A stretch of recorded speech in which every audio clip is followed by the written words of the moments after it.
Gulliver's Travels in 3D, a 2010 release, a 1 hour and 25-minute film, 2.39 to 1 aspect ratio, so you will get the black bars in the top if you watch this on a television set, or if you have a screen like I have, you will get black bars at the top and the bottom.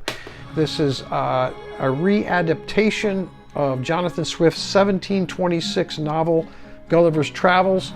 DTS HD Master 5.1 audio, 4.9 on International Movie Database, and 20% on Rotten Tomatoes, 27% Rotten Tomatoes audience approval score.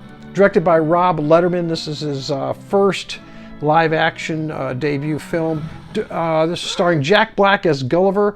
You've got Jason Segel as Horatio, Emily Blunt as Princess Mary, Amanda Peet as Darcy, Chris Ottawa as General Edward. So what do you got here? You got a retelling of the story. Basically, Jack Black is stuck in a mailroom, dead-end mailroom job. He's got hots for this Darcy gal, but he doesn't have the guts to ask her out, even when she corners him in an elevator and is basically coming on to him, just like waiting, but he doesn't have the guts to ask her out. He's training a new trainee. The new trainee gets a... Oh, there's going to be some spoils here. Okay. Sorry about that. If you want to turn it off, go ahead and turn it off. The trainee gets an advance already, gets promoted, but he doesn't. He's desperate now. He wants to really impress Darcy, so she asks him about travel, and he made up some story that he traveled all around the world. She goes, well, tell me about it. And so he writes these articles, these wonderful articles that he plagiarizes, and she's so impressed that she sends him on an assignment into the Bermuda Triangle. And he gets sucked up into a cyclone, and he winds up on the beach with the little people. And there's a lot of love interests going on the island, love triangles. Yeah, the plot really gets confusing. Not confusing, but it just goes off in all different directions, like a firework exploding, little plots going here and there. And I'm going to continue a little bit with the plot. He ends up being kidnapped, and he's kind of like a little person to whoever kidnaps him. And I think that the person that kidnapped him, they didn't say this in the movie, but because there was a skeleton there with a U.S. Air Force pilot skeleton all closed, I think that's insinuating that is the Bermuda Triangle where everybody's disappearing from. Where everybody's disappearing to. And I think that's where he went. I think that's where that pilot came from. And he gets out of there and he gets in this battle. And you know what? This is a 1 hour and 25-minute film. For the first hour, this was a 1-star movie to me, and that was it. I mean, look, I love Jack Black. I think Jack Black can knock it out of... He knocked it out of the park in Jumanji. As a supporting actor, I think he's absolutely amazing. He's brilliant. As the main actor, he just didn't carry it for me here. In fact, I didn't realize that he was in Jumanji. I mean, he did such a good job in Jumanji. I saw this and I said, man, it's not good. He didn't do a very good job here. So the movie, right at the 1 hour mark, I was really starting to get entertained. I sat up, I knew I had 22 minutes left. It entertained me for the next 15 minutes, and then that last 5 minutes, I want to say a spark of brilliance. The director came up, and he did that, Jack Black did a musical part, dancing with everybody on the island with that song War, Good God, Y'all, What Is It Good For? And it was just a complete brilliant scene, absolutely brilliant scene, which raised this up above the 1 star, which I'll tell you about that in a minute. And so that's my take on the overall movie.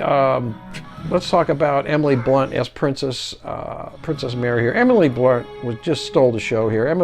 I can watch Emily Blunt do anything. She's absolutely brilliant actress. I really loved her in this movie. She's the one that kept it rolling. She took her part very, very seriously here. She did a great job. She was cast to star in Black. She was in Iron Man 2. She was supposed to be Black Widow, but because of her obligations to this film, she told Howard Stern that she was forcibly contracted to perform in this movie. She wanted to do Black Widow and Iron Man 2, but she had to come here and do this. And she did an absolutely fantastic job in here. Really, I always love watching Emily Blunt. You got Amanda Peet as Darcy, the beautiful Amanda Peet. She's just a wonderful gal. Plays a best part, really good part here. She keeps me interested in the movie also. These two gals together really take the acting seriously in this movie, and I really appreciate both of them in this movie. You got Chris Ottawa as General Edward. That's the love triangle going on with Princess Mary and Jason Segel as Horatio. They got a love triangle going on, and there's some moral things in here. Keep trying. You will succeed. Try for the girl. Try for the job. Those little moral things there's some moral things to the story that, in the end, everything's going to be okay and push through. But I don't know. It's to me, it wasn't really true to the novel. There's a scene in here that grossed out a lot of people. He defecates on the castle when it's on fire, but it's actually in Jonathan Swift's 1726 novel. That scene that kind of a lot of the critics thought was childish was actually part of the novel. I think there was some maybe breakthrough moments here in the filming for the time, which was 2010. Let's talk about the 3D now. Sorry about that. I got wrapped up in the movie. 3D is flat. Look, nothing really poked out at me. Maybe the scene out in the ocean with the cyclone. But other than that, everything was a missed opportunity. It's really not there. If there was stick-outs, I'd talk about it. If there was pop-outs, I'd talk about it. There's cannonballs that fly. Nothing comes out of the screen. Nothing sticks out of the screen. Basically flat. The 3D is pointless. Let me put it to you that way. The 3D is absolutely pointless in the movie. You don't really need the 3D. That's about it. It's kind of hard to talk about any more about this because not much more to say. So what am I going to do with this? I'm going to give Gulliver Travels 3D a 2-star. Would have been a 1, but that last 22 minutes and that absolute cinematic brilliance of a musical war, good God, y'all, what is it good for? That really lifted it up from a 1 to a 2. I'm going to give the 3D a 1.75 out of 5. So the movie, 2 stars out of 5, 3D 1.75 out of 5 because it was flat. Listen, so let me ask you this. What did you think? Did you see it? Did you see it in 3D? Did you see it in the theaters in 2010 in 3D? Did you see it in 2D? What are your thoughts about this film?